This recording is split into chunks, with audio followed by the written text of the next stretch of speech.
The next company to present is Dicot. Dicot develops a modern potency drug with the ambition of creating a therapeutic drug that has a longer lasting effect and fewer side effects than those found on the market today. And with us here we have the CEO of Dicot, Elin Trampe. Please give her a warm hand. Thank you. Hello everyone, great to be here. So Elin Trampe, I'm CEO of Dicot, a drug development company located in Uppsala. So as previously said, our business idea is to develop a drug that treats erectile dysfunction and premature ejaculation better than existing drugs on the market. And this is a topic that is rarely mentioned, rarely discussed, but I will take you through what we work with. Actually, looking at the numbers, it's over half of all men in the world that experience erectile dysfunction in some degrees. People tend to get quite surprised when you see these high numbers. Contributing factors are age, that's one of them, as you also see here in the numbers. But it can also be stress, depression, other underlying diseases like cardiovascular disease, diabetes, etc. And the person that is affected or has these issues are always faced with lack of self-esteem. It's quite stigmatized today to talk about this. It can lead to depression, etc. But it's not only the man who is affected. I mean, there is a partner, there's a relation, and this can create quite some problems. So it's important. Looking at the market size, today it's worth 4.2 billion euros worldwide. And we see that the demand for drugs are increasing heavily. It's 3% per quarter. Looking at from 2018 until today, we see that the market is up over 40%. And with an aging population, etc., we can only expect these numbers to increase going forward. There are drugs available today. I think most of us have heard about Viagra. But these drugs were developed 30 years ago. And since that, not so much has happened. And we see that these drugs actually comes with some challenges. They have side effects. We can also see that 35% among diabetes patients, it's up to 70% that don't get the desired effect. So they are so-called non-poor responders. And we can also see that these drugs have quite short time of duration. So you need to plan your sexual activity. And that is not sort of increasing the quality of life for these couples. We have men every week, all the time, reaching out to me, to us, saying that we have tried current drugs, it's not helping me, or I get these side effects like headaches or hangover feelings, so I don't want to use them any longer. When will your product be available on the market, etc. So we notice just, within Sweden, that there are a demand for new drugs. So what we are doing, we are addressing these issues. Our goal is to provide a drug with longer duration of action, improved efficacy, so be able to help even those that are not satisfied today, and also that comes with less side effects. And we are actually aiming at being the first choice of treatment. So a little bit about our drug candidate. We call it LIB01. It's a new molecule originating from nature. So it all started with the professor, Jarl Wikberg, who was employed and active at Uppsala University by the time. He worked within this field, and he was at the scientific congress down in South Africa, and he heard that men in Madagascar who had these type of issues, they were drinking a decoction made from roots from a tree that was growing there.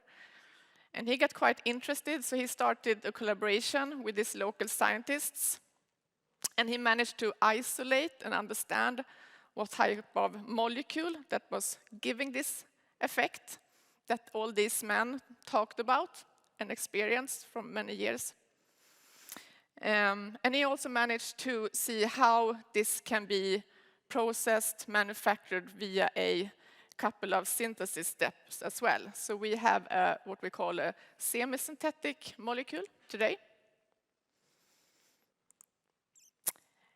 We are in a preclinical phase, and it started with then Jarl Wikberg, who did sort of early academic research.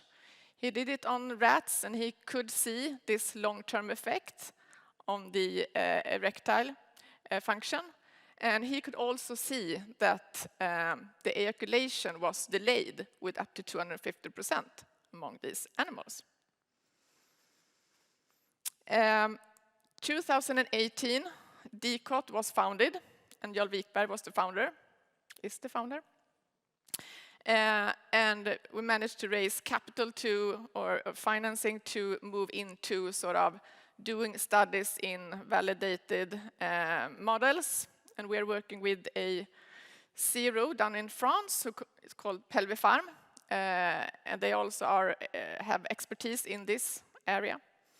And last year, we could see by giving this substance subcutaneously, the long-term effect could be demonstrated, and we also tried on rats with diabetes and proven erectile dysfunction, and we could see the effect.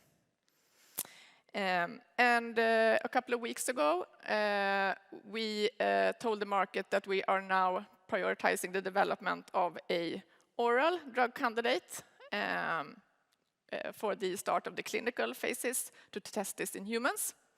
And that is planned to start middle of next year.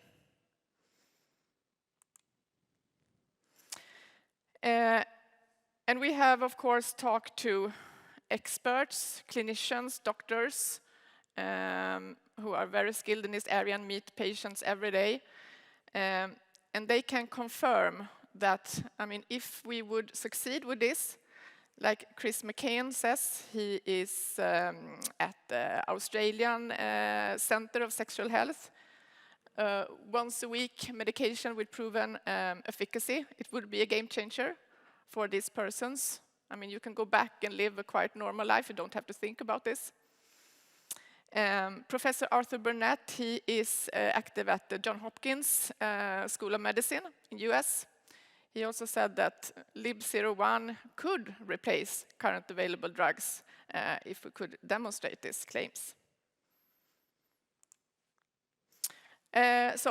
Dicot, we are a quite small company now, and the plan is not to do this on our own, to develop and launch this drug on a big global market.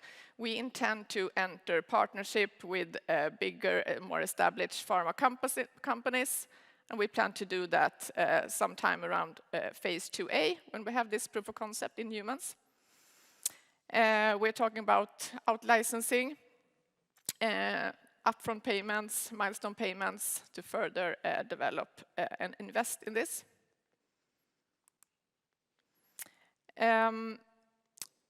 This is our targeted development plan, so you can see what we're aiming for here.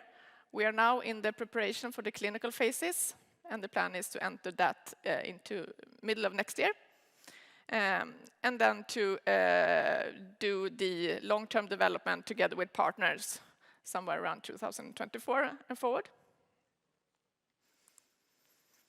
I also mentioned briefly that we could see the potential to also treat premature ejaculation, which is also a huge indication affecting up to 25% of men. And it's also a significant market value. And one can say that there are no good treatments out there. There is a Fortacin, like a local, that you add locally, a spray, and there is Prilogy, a drug for depression from the start, to treat depression. So if we could do anything here, it will be very welcomed, could make a lot of use. The patent portfolio, we have 2 patent families. We have one for the molecule itself, and we have one for the manufacturing of the substance. Market exclusivity until 2033. But we also have 10 documented trade secrets, which is of great value to us, and that could be invested in patent and then expand the period for another 20 years.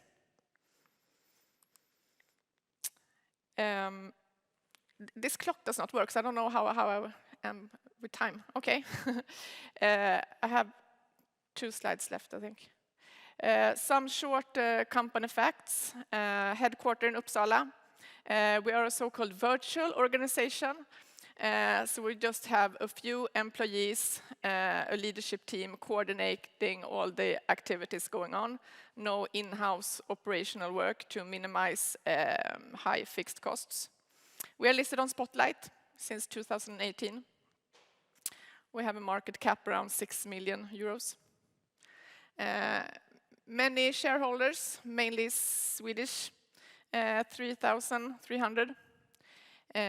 We did a rights issue last autumn, and we have warrants connected to that. The period for that is first 2 weeks in June.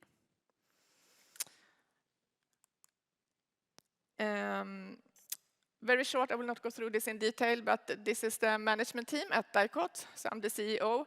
I recently took over from Göran Beijer, who is still in the company, but as a consultant, so that's very good. We have quite new, also started CFO, Björn Petersson, experience from Flat Capital, Neodynamics, and other life science companies. And we have Nina Knave, who is the director of the pharmaceutical project. That was all from me. Thank you very much for your attention.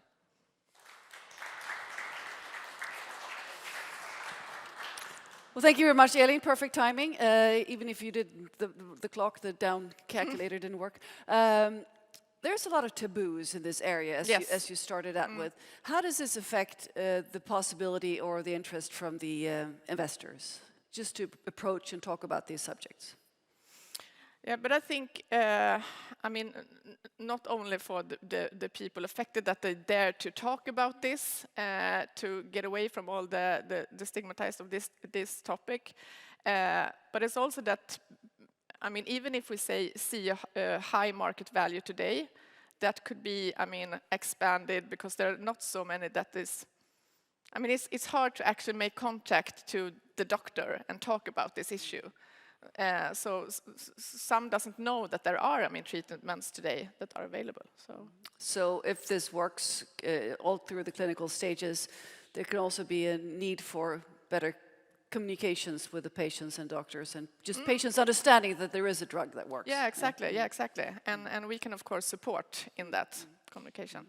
Markets. What global markets are you looking at? What countries are the where you will be primarily focusing on initially? I mean, US is, of course, I would say our main focus. But, I mean, the problem exists all over. So, I mean, Asia is a huge market as well. Nordics, this is where we are now, the company. So it's also, of course, close to our heart. So pretty much everywhere except Madagascar, because they already have the... Yeah, but, yeah. That was a bad joke. Well, thank you very much for listening to Elin, and thank you very much, Elin, for coming. Thank you so much. Thank you.